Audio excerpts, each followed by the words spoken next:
Welcome to the Well Seasoned Librarian Podcast. This is season 11, episode 4. Today we're replaying a broadcast of my conversation with Tara Jensen, whose book Flour Power has inspired many people to bake, and I am one of them. I've had the book, since it came out, and it's really been an influence to me in my baking from its explanation of fermentation process and how it works, to shaping the dough, making the dough, and trying out different types of recipes, using a sourdough starter, as well as trying out things like a desem and other methods used for leavening bread. It's a great book.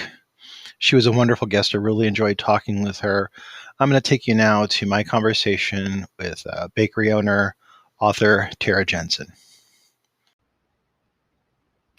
Welcome to the Well Seasoned Librarian Podcast. I'm your host, Dean Jones. Today, I'm very happy to have on the podcast author, baker, Tara Jensen.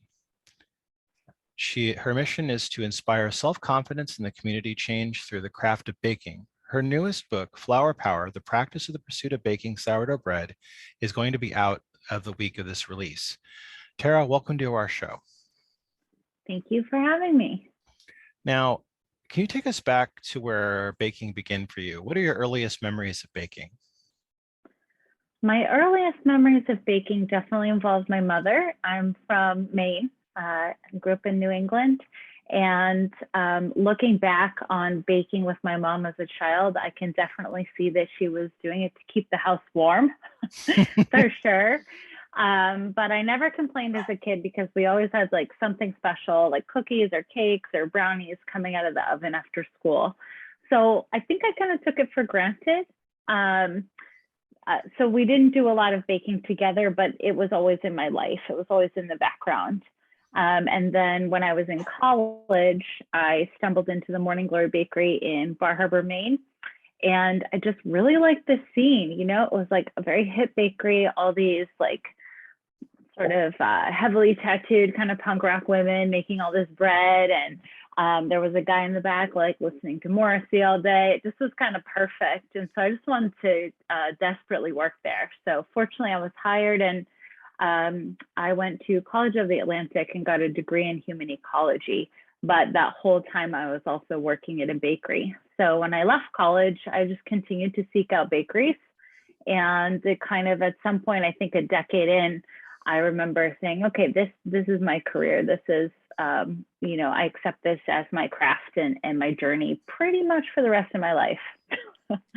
Now, you ran a wood-fired market bakery, Smoke Signals, from 2011 to 2018 in Nashville, North Carolina. It was a popular bakery that many loyal customers would travel miles to get to. Tell us about this bakery and what it was like to open it and run it on your own. That was an incredibly special time for me.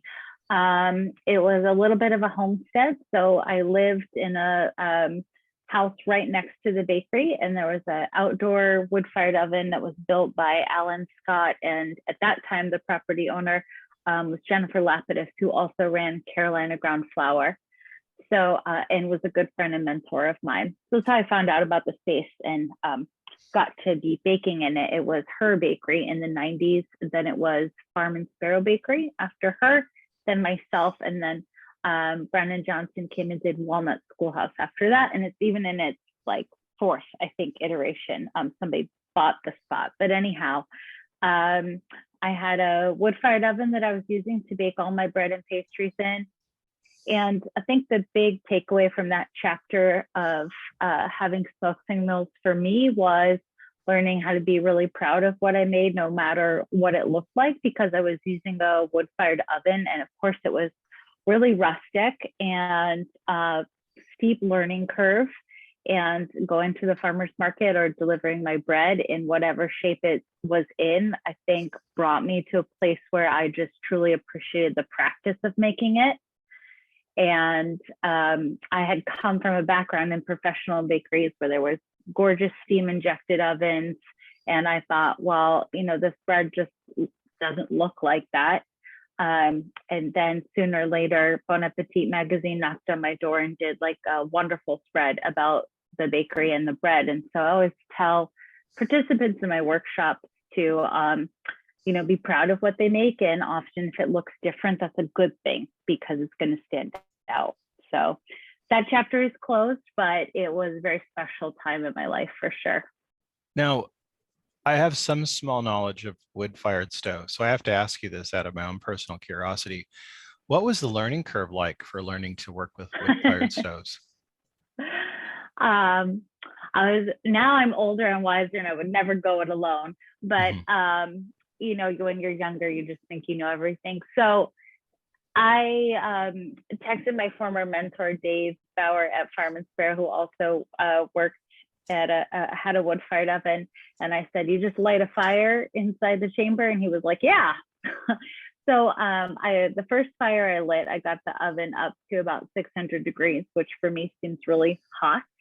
But I had about 80 loaves of bread to bake, and I put the bread directly, it's a directly fired chamber. So you build a fire in the chamber, it heats all the masonry, you brush the ashes out. Shouldn't be fire, but you brush the ashes out, let it cool down, and then you do all of your baking. So got it up to 600, brushed the ashes out, started putting my bread in, and then the temperature just immediately plummeted. And, the last couple rounds of bread were like pancakes. And so I realized pretty quickly it was important to really saturate all of the masonry, like really soak it with the heat.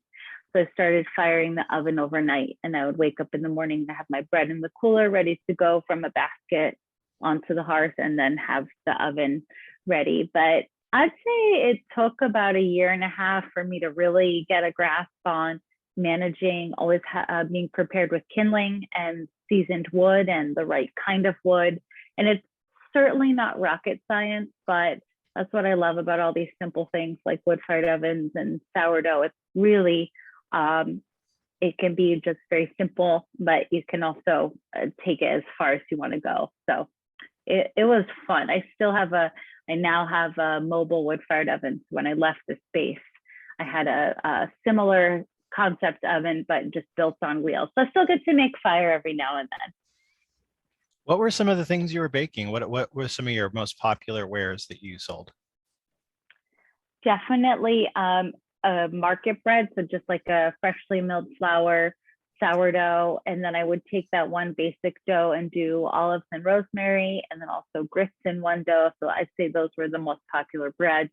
And then I really loved baking pie. I think I had worked making bread for a lot of other people in my life, so I had more expectations and sort of things I was like, quote unquote, trying to do with my bread.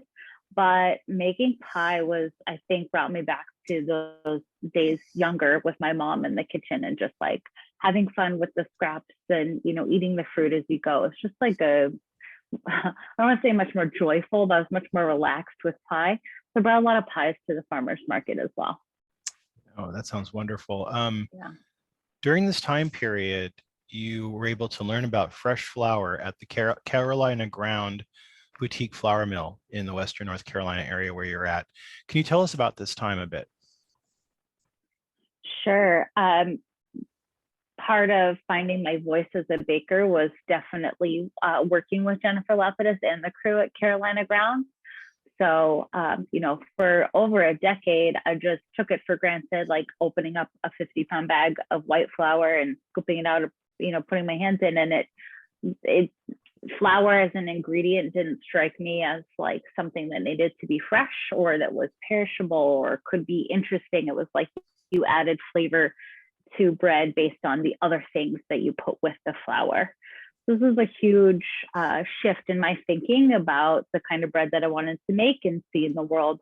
Was realizing, going all the way back to even soil ecology, like a winemaker might with grapes, or a coffee grower might with certain varietals, and just experimenting more with flavorful and fresh flour as the primary driving ingredient. And I don't want to keep using the word flavor, but the thing that's most exciting about the bread dough. I was gifted a grist mill this year, and I've been kind of learning to use it through trial and error. For somebody who is beginning to learn to use a grain mill and working with freshly ground flours, do you have any advice or guidance? Yeah, home mills are really tricky. I think they're great because that's going to be the freshest of the fresh that you can get. I will often keep my berries. So I love Turkey Red is a wheat variety I love, or Danko Rye is a rye variety that I love.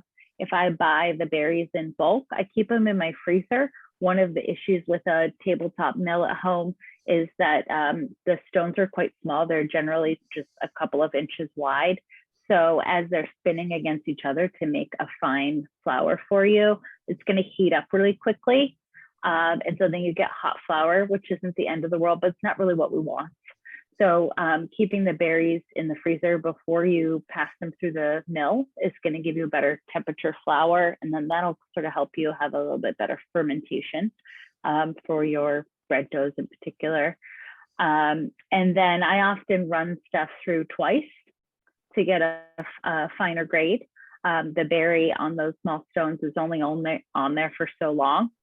So often I'll do like a coarse run and then a finer run.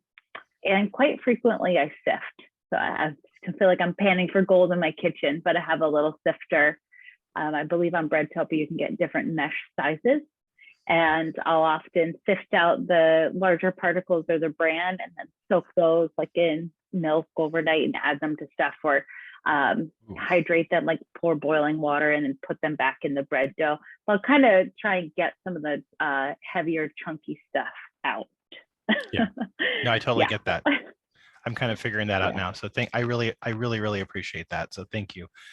Now you teach in person and virtual workshops on sourdough bread and other delicious treats such as whole grain pie crust and sourdough cinnamon rolls. What's it like teaching right now? Because I know that a lot of people are kind of going to virtual stuff now that we've been having the pandemic, and some people have actually found it to be a kind of preferred medium to reach more people. So what's that been like for you right now? Sure. I love doing both, but I do think something like bread baking or making pie dough, these are very physical, tactile things that we're doing. And when people are struggling at home, it's often not with anything huge. It's often just with the flick of a wrist or a little tuck that you do. And I find those things to be challenging to convey virtually. I think information is a great, if I want to talk about the bread making process, kind of give people tips, like virtual classes are great for that. And I have enjoyed having what I feel like is a more accessible price point for people with the virtual classes. That's been wonderful. And then of course, being able to have people from all over the world join in, there's a lot to be said for virtual classes opening up in the world of baking. But I think there's something very special about people standing side by side and learning it together. So my real passion is the in-person experiences, and those range from either like a Saturday morning 4-hour class where maybe you take the bread home and bake it in your own oven, or I go all the way to, like, I do summer camps every summer for adults. And it's 5 days, we rent out a whole camp, there's s'mores, it's like a thing. And those I find not only do people leave those experiences with more confidence in their baking, but sometimes it's really about the people that we meet on the way. So I like to see friendships blossom over those couple of days that we share together too. So that sounds wonderful. That sounds really great. Like, I'm like very interested in that right now. Like, wow, sign me up. Yeah, you get little. It's I'm revealing too much now, but everybody gets a special little badge at the end of camp. So that sounds pretty cool. Yeah. I want to talk about your book, A Baker's Year, 12 Months of Baking and Living the Simple Life at the Smoke Signals Bakery. This came out in 2018. This wasn't just, I don't want people to think this was just a cookbook, though. This was kind of a journal and kind of a chronicle of your life during this time period and baking along the way and creating.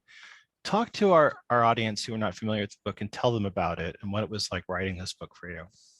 I've always wanted to be a writer, even when I was a kid. If you look back at my school paperwork, like, what do you want to be? A writer was right up there for me. And I got a cold call from a publisher, and they had seen a recent article in Bon Appetit magazine and approached me with a book deal.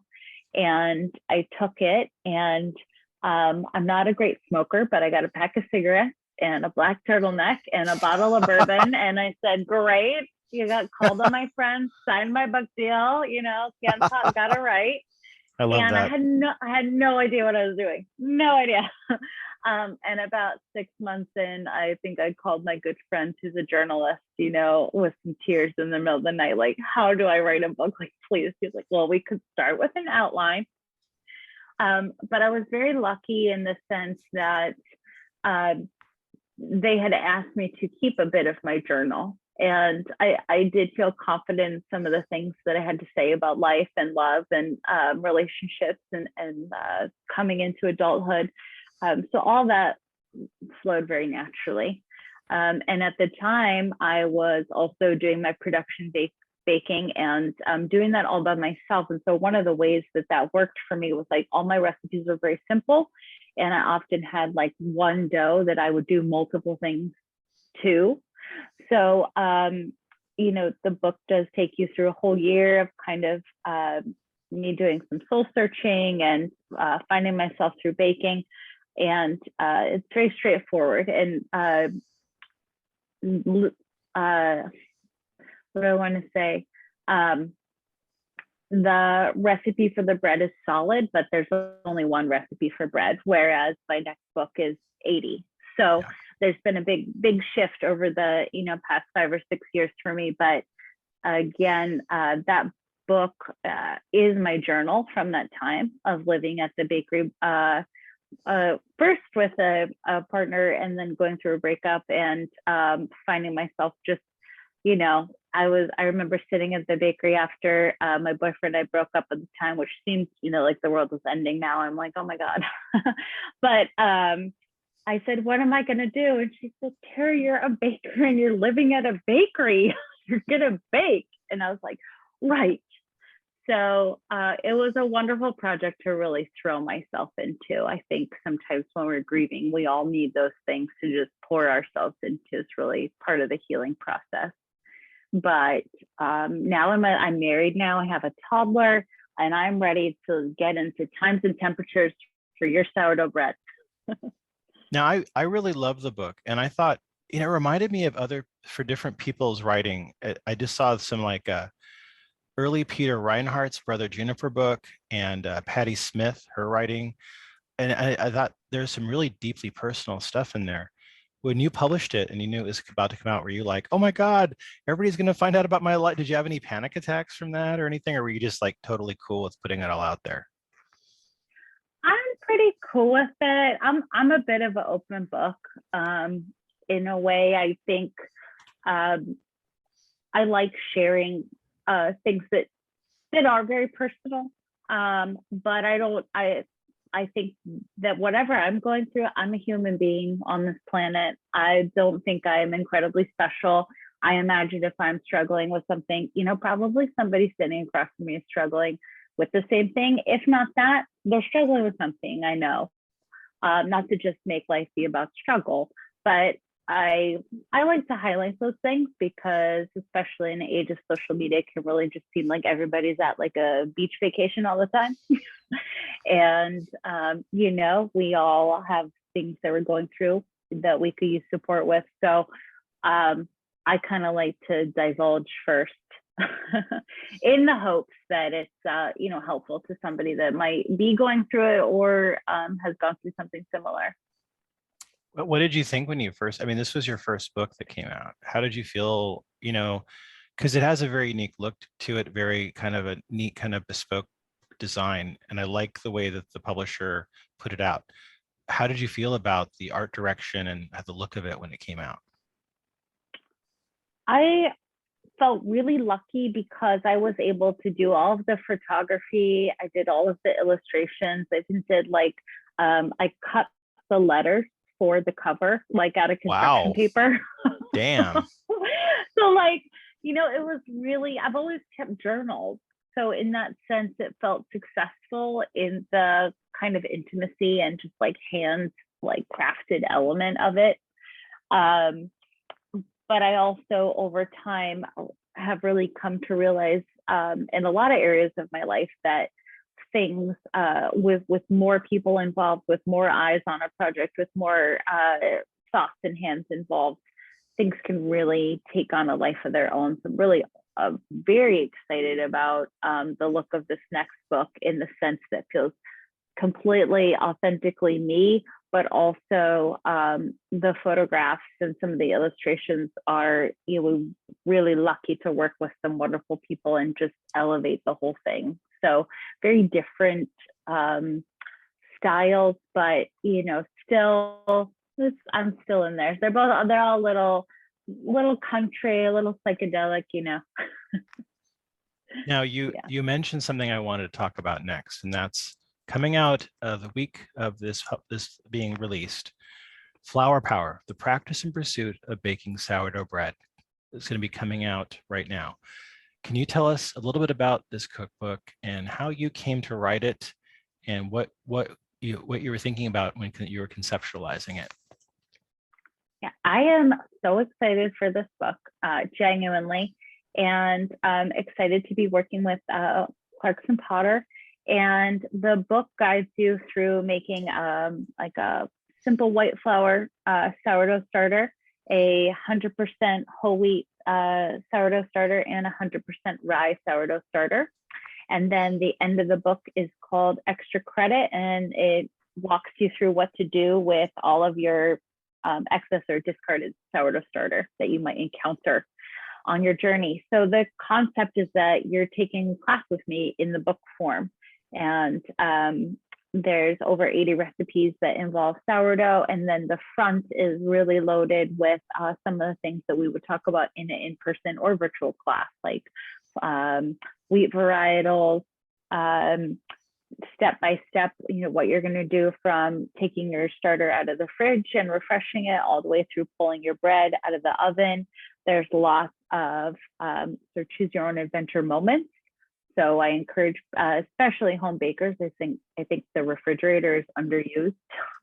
So how to pull out great flavor from your bread simply by letting it rest in the fridge. And it's bold and it's colorful. And we really just wanted the joy that I experience in making bread to come through with this book. And I feel that it truly does.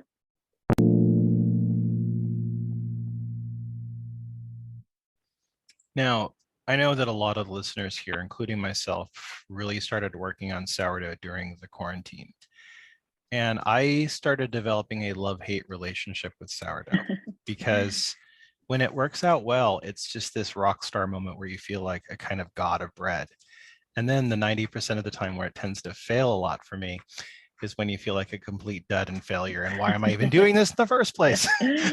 So how is your trials and tribulations working with sourdough gone? Or have you just gotten to a point where you've reached a point where it's always kind of good and you're in the zone?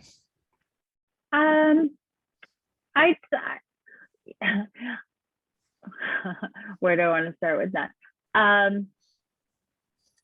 When I'm making something new for the first time, for example, if I'm writing a recipe just totally from scratch, I have an idea for a bread in my head.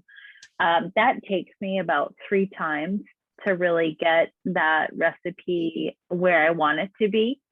And so I still have in my own practice, areas where I'm failing and learning and failing and learning and kind of getting up and trying again, I think is always just part of the baking journey.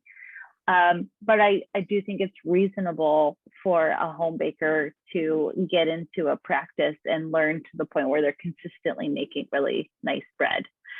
So I do think it is something that people should and can be proud of, right? We don't often get to do something with our hands from start to finish and then eat it with butter. So it's great. Yeah. Really important, I think. But I'm not sure where else I was going with that, but Yeah, sorry, it was kind of an off-the-cuff yeah, question. no, So no, no, no, it's a good one. That's, I think, all I have for that. what is the Yeah. importance of flour in sourdough baking? Because I know that like we talk about that in the context of other breads and stuff, but it seems to me like I hear this stuff where people like one person will say you can use any kind of flour for sourdough. Another person's like you should only use bread flour or a certain type of bread flour, and it's like kind of maddening. So what how does flour react with sourdough? What does it do? Because I know. Do you want to talk about that a little bit? Yeah, I find it maddening too, just so you know. There's not a lot of regulations or, um, you know, bakers have a common language, but then you'll talk to each baker and they're using the same word, but they don't mean the same thing. So it's a steep learning curve coming into the baking world and trying to piece all this together. But um, you know, in your sourdough starter in general, you're going to have wild yeast cultivated from, you know, your environment in the flour, your hands, and then you're going to have lactic acid bacteria, which is also coming from the environment, a little bit from the flour, and likewise. So the microbes, the yeast and bacteria, you know, the way I think about giving them freshly milled flour, say a nice bread flour from a place like Carolina Ground or Anson Mills, you're giving the yeast and lactic acid bacteria like a gorgeous buffet, right? It's like a feast for them because in this beautiful, well-made flour, they're getting some fat from the germ, they're getting all the starches and protein in the endosperm, they're getting some of that bran, and you know, a little bit of the bran is going to have this layer on the backside that's loaded with enzymes. So you're giving them a lot to consume and work with and transform. Whereas, if you pick up just a bag of all-purpose or white bread flour from the supermarket, there's just less there. It's mostly a really finely milled kind of proteiny, starchy, rich powder, which is fine. And so, you know, I've lived in a lot of different places, and in particular, some of the more rural and beautiful places that I've lived, I don't have access to a lot of this great freshly milled flour unless I'm ordering it online, which can be really cost prohibitive. So from a personal standpoint, I do like to let folks know you can make great sour bread with white roller milled flour from the grocery store, truly. But, you know, there's only 3 or 4 ingredients in the whole bread dough most of the time. And, you know, flour and water are the biggest ones. So setting up your microbial colony, if you will, with all of this deliciousness just kickstarts fermentation. You're going to have really nice fermentation. You have beautiful color to the crust and the crumb of your bread, and it's going to be really active. Like I like to say that I want flour that has vitality to it, and that is what I feel when I have freshly milled stone ground flour. I truly think of it as a living ingredient. So, you know, I keep it in the freezer. I don't necessarily have tubs and tubs of it around. I buy it as I need it and I bake with it, and then, you know, get more, kind of how I treat coffee. But I think those are the, I don't believe that there's such a hard binary between, you know, freshly milled stone ground flour and say a roller milled white supermarket flour. I like to blend them a lot is really what I do. And so I encourage people to do that at home and in the book. And that's what I do. I'll do, like, it's very rare for me to make a bread with just one flour. I like to kind of get 2 or 3 going on in there, because we get the terroir with the freshly milled stone ground flour, but then we get some predictability and stability with something like a great bag of King Arthur organic bread flour from the supermarket. So this is a long-winded way to say it's great superior starter with freshly milled stone ground flour. It's not absolutely necessary. What do you think some of the most basic mistakes that we people who tilted the windmill of sourdough make? I think everybody's really nervous. I think everybody's at home staring down their bread dough, Yeah. poking it and just wondering what the heck is going on in there, and rightly so. But I encourage people to, I always tell folks in my classes to overproof a loaf of bread on purpose, because I think one of the things you need to do in your home kitchen is like really familiarize yourself with the particulars of the environment you're making the bread in. And my recipe or somebody else's recipe can say leave it on your countertop to proof. So the second rise of your bread dough for 2 to 3 hours. We're guessing, to be quite honest, right? That's going to work for you in your kitchen under this temperature and with this kind of humidity. But we all know that our kitchens vary to vary. Even within our houses, our rooms vary. So I think often home bakers will put things in the fridge too soon, or we will bake a loaf too soon because we're worried about things getting out of control. It's really rare for stuff to get that out of control in your home environment. I see that more in commercial settings because huge tubs of dough have higher temperatures, they ferment quicker. It's really different than just making 1 to 4 loaves of bread at a time. So I think that in general, home bakers could ease back on the stress and just really let things go, and wait to bake that loaf till it feels like lofty, like a pillow. It should feel like a pillow before you put it in the fridge or put it in the oven. And if you make bread, you'll know what I'm talking about. If you don't, it's going to sound really weird. But no, I totally get what you're saying, and that's a mistake I've made so many times, is not doing that. Yeah. Well, and I admittedly, as someone who writes recipes, I'm telling you to put it in the fridge at 4 hours. So it's a conversation we're having. Now, I know that the one thing I always do, that I want to just give this advice to other people: do it in the bread's time. Don't do it in your time, because the biggest rookie mistake I always made was I treated it like baking a cake or muffins or something. Like, I'm going to do this. I have this amount of time, and I'm going to do the bread. And like the bread doesn't always want to cooperate. And then I end up, like you said, with putting it in before it's fully risen, and I end up with this like doorstop. Yeah. Yeah. You're not alone. But yeah, that's great advice. The bread's time. It's my next tattoo.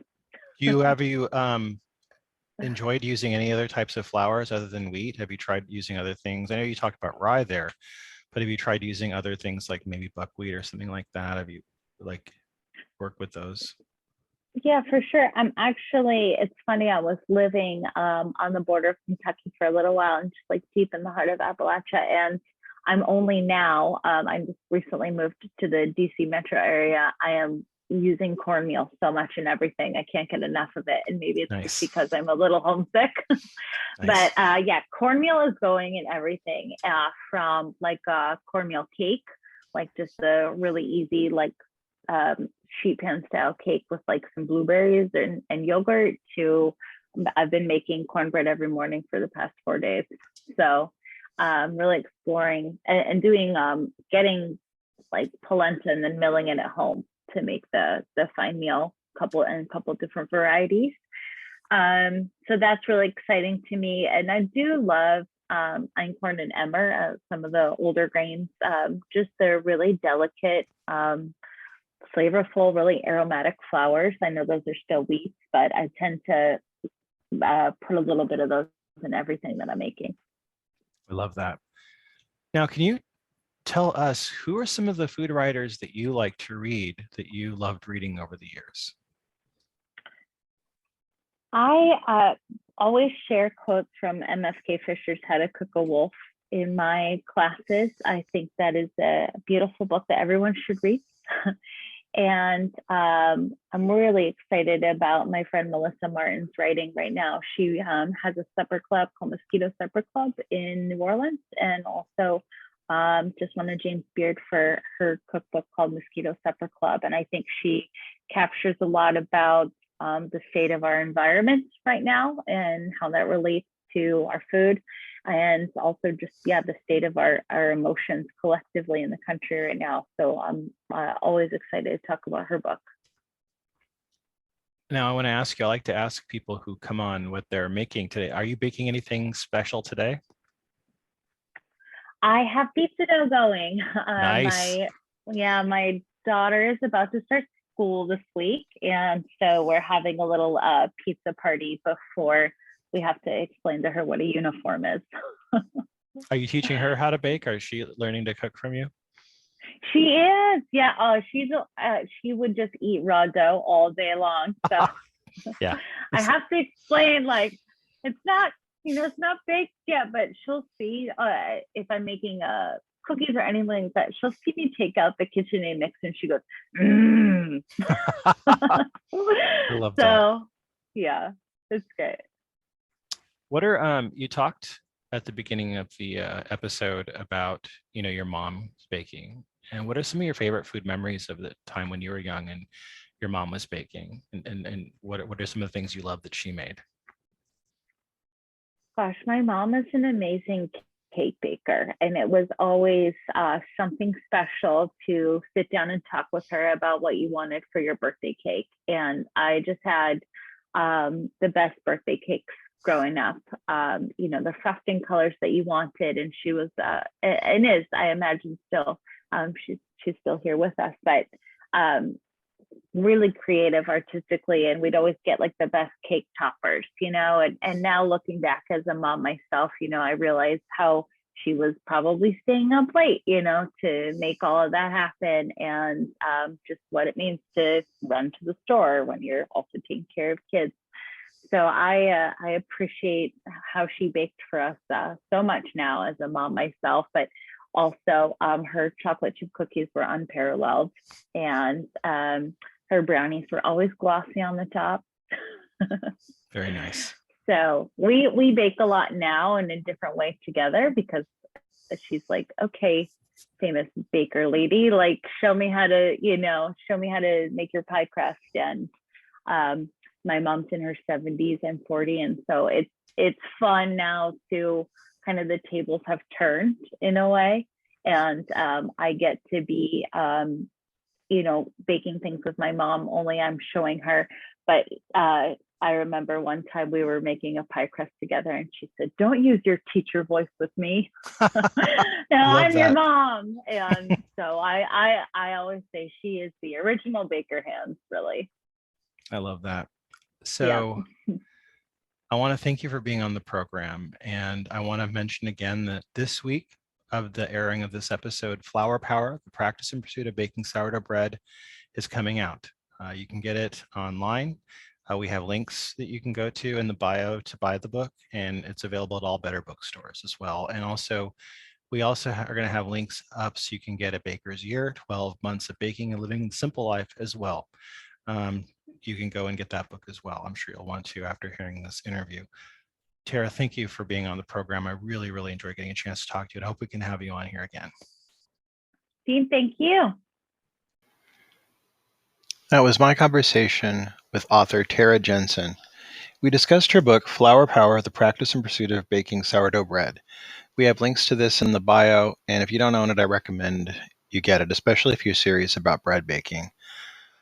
On Wednesday, we're going to be talking with Tara Teaspoon about her book, Delicious Gatherings, and about her career as a magazine editor, blogger, and food writer. Check that out. That's going to be another Encore presentation on Wednesday in a week of Encore presentations. Until then, I'll see you in the library.